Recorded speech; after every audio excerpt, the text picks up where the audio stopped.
여러분 반갑습니다. 여러분의 반도체 오빠 천혜자입니다. 또 이렇게 또 늦은 시간인데 여러분들에게 또 떠들도록 하겠습니다. 지금쯤 편히 쉬고 계실 수도 있겠네요. 전 시간의 영상 여러분들 꼭 들어주세요. 좋은 소식이고 하기 때문에 여러분들에게 좀 신속하게 전한다는 게 빨리 전하는지 모르겠네요.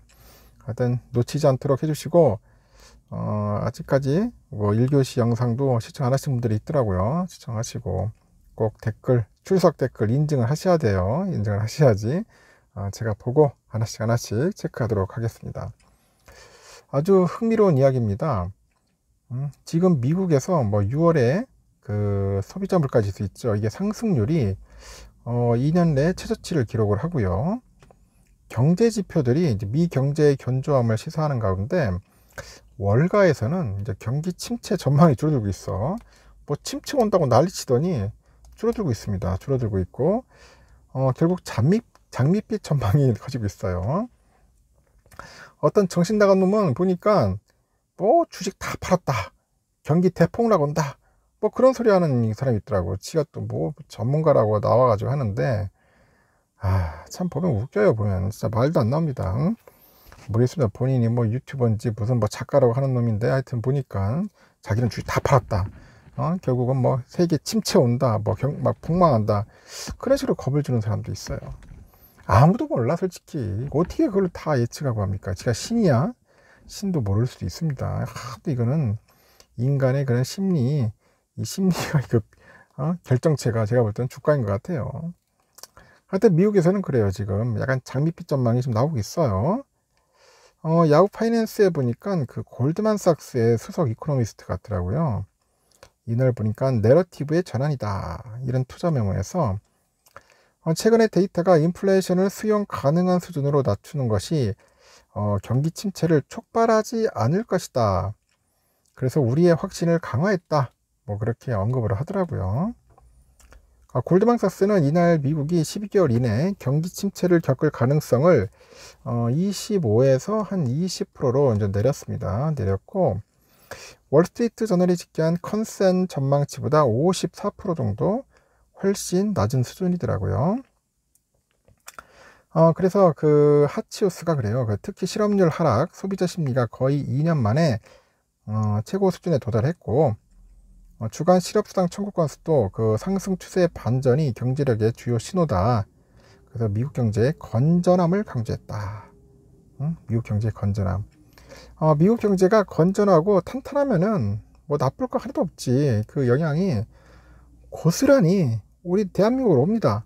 대한민국 뿐이겠어. 주위에 이제 개발도상국들한테도 가겠죠. 하여튼 미국 경제가 중요한 것 같아요. 지금 보니까.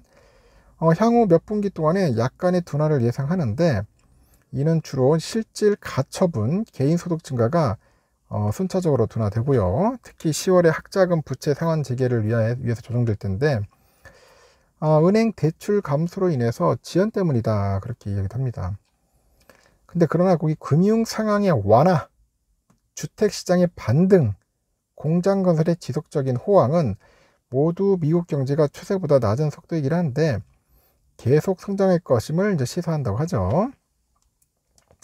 그래서 월가는 경제 연착륙 골디락스 시나리오에 대한 낙관적인 전망을 높이고 있는데, 에버코어의 수석 전략가 줄리안 엠마누엘은 이날 메모에서 최근의 긍정적인 경제 데이터에 대해서 골디락스에 다시 한번 진입했다, 이렇게 밝힙니다. 이 골디락스라는 건 뭐냐? 경제의 높은 성장에도 물가는 오르지 않는 이상적인 경제의 그런 상황을 의미해요. 그러니까 뜨겁지도 차갑지도 않은 이상적인 상황인데, 인베스토피디아인가? 여기에 따르면 이는 완전 고용, 경제적인 안정적인 성장의 기간으로 정의됩니다. 골디락스. 이름도 좋잖아요. 골디락스. 아주 이상적인 경제상을 말한다. 근데 모두가 경제 전망을 잠입으로 보는 것은 아니겠죠. 많은 사람들은 여전히 내년 초에도 어느 정도 경기 침체가 올 것이다, 그런 이야기 하는 사람도 있고, 하여튼 엠마누엘 또한 그런 가능성을 이제 시사를 한 거죠. 엠마누엘이 그래요. 3마리의 곰이 앞으로 몇 달 동안 집에 들어오지 않을 수도 있지만은 골디락스도 23년 기록적인 여름 더위에 실을 수 있다. 뭐 그런 이야기도 하고 있고, S&P 500 지수가 10월 저점에서 이미 26% 랠리한 상태인데, 일단은 어닝 시즌이 추가 상승을 촉발한다면 주식시장이 너무 과열될 수 있다는 지적이고, 상황이 개선되고 있다. 그래서 골디락스 시나리오가 진행 중이지만 지금 당장 가장 적당한 상태라고 부르기에는 너무 이르다. 이렇게 또 언급도 하는 것 같습니다. 하여튼 재미있는 이야기인 것 같아요. 그리고 또 아주 흥미로운 이야기인데, 요즘 중국 수출에 힘입어서 한때 그 승승장구했던 아모레퍼시픽이라는 기업이 있던데, 올해 상반기 영업이익이 1020억 원으로 줄어들었다고 하네요.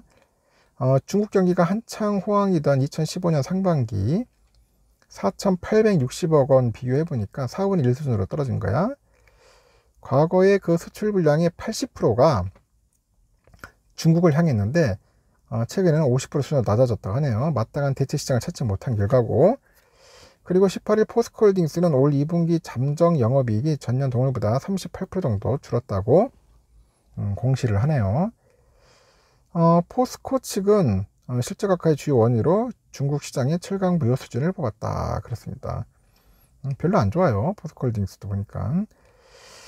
이렇게 고성장기 중국 시장에 대한 의존도를 높였던 한국 기업들이 휘청거리고 있고, 수출 다변화를 꾸준히 시도했던 기업조차 중국 경기 부진의 악영향을 피하지 못하고 있어요. IMF에서 중국 경제가 앞으로 3년 내 3%대 저성장 국면으로 진입할 가능성을 경고를 하고 있던데, 중국에 대한 디리스킹이 작업이 늦은 기업일수록 타격이 클 수밖에 없다. 그래서 전문가들은 중국의 경착륙 가능성을 가정하되 급격한 그 디커플링보다는 정교한 디리스킹 전략이 마련돼야 한다. 그런 이야기를 하네요. 언론사에서도 그래서 대중 의존도가 그 큰 대표적인 기업 10곳을 분석을 해보니까 올 상반기 주가 수익률은 평균 마이너스 12%, 같은 기간 코스피가 17% 올랐기 때문에 비교 기준으로 30% 가까이 하락한 셈이라고 합니다. 그래서 외국인 투자자들은 올해 이들 기업 주식을 한 1조 5천억 이상 순매도를 했고, 중국 세가 사라진 대표적인 업종이 화장품, 석유화학, 철강, 그리고 관광객 덕을 봤던 카지노, 뭐 호텔, 면세점 이런 데 고전하고 있는 것 같아요.